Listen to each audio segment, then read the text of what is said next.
Chapter 405. Going back to school.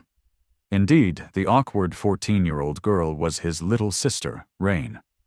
And indeed, it wasn't a coincidence that Sonny had bought this exact house in this exact district of the city. While the Terrace neighborhood was nice and charming, the real reason he had chosen this home, in particular, was because it stood next to the place where Rain lived.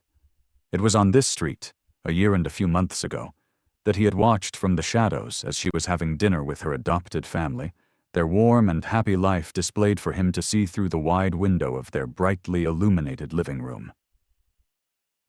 Well, now Sonny had a living room and a wide window of his own, even though there was usually only darkness behind it.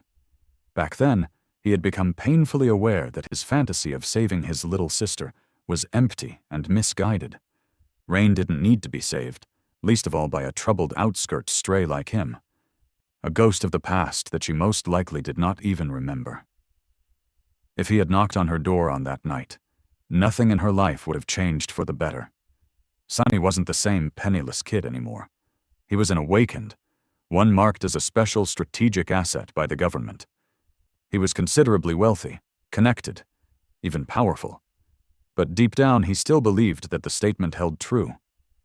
His clothes and circumstances might have changed, but Sonny himself remained the same.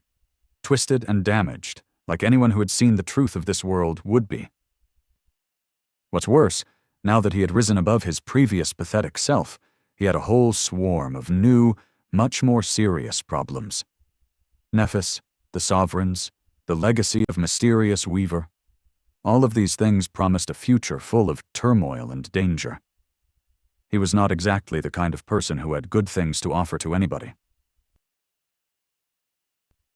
So no, Sonny had not changed his mind about keeping himself out of Rain's life. He wasn't going to approach her, and had no desire to meet her face to face. There was, however, a problem.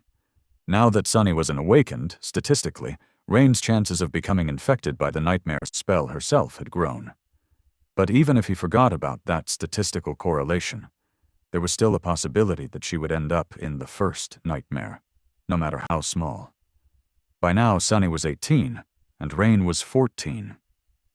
Almost every person infected by the spell had fallen victim to it while being older than 16 and younger than 19. Which meant that there were about 2 years left before Rain would be in real danger, and about 4 before she would be out of it.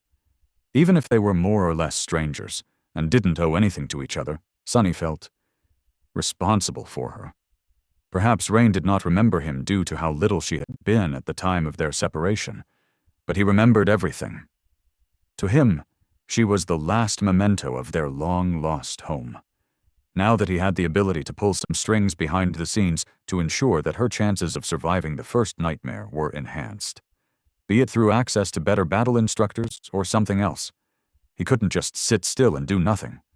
But to do that, he first needed to understand how well Rain was being prepared already. Hence, he bought a house near the place where she lived and let his shadows loose to explore the neighborhood and spy on her and her family. When I put it that way, it sure sounds a bit creepy. Sonny stood up, yawned, and shrugged. He was an awakened whose power lay in shadows, deceit, and bloodshed. Before that, he was a street rat willing to do anything in order to survive. Mundane humans had no idea about what he had gone through, what he had done, and what he was capable of as the result. If they did, they would probably be horrified. So a little hint of creepiness was only to be expected. Putting on a warm hoodie, he walked outside, hid his hands in his pockets, and headed toward the public transport terminal at a slow pace. His shadow was a few hundred meters ahead, stealthily following Rain and keeping an eye on her. No one was the wiser to its presence. Sonny sighed and looked at the cloudy sky. Time to go to school, I guess.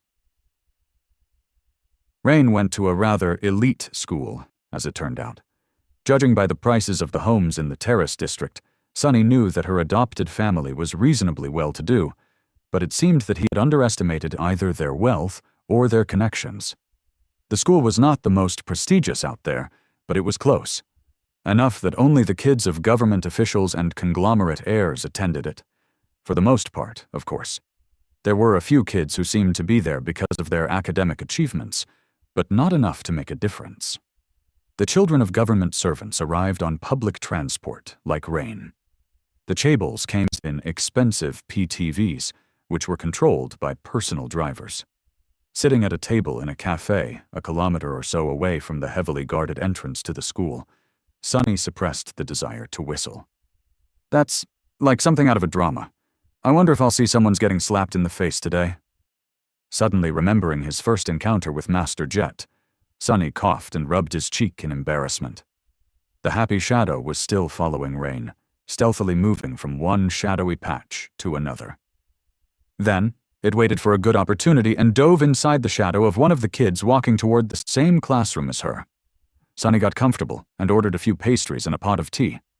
He couldn't quite believe that he was going to waste time attending school, of all things, even if it was in that very strange manner. He hadn't been to school in a dozen years already, not counting the month spent in the academy. Well, this should be interesting.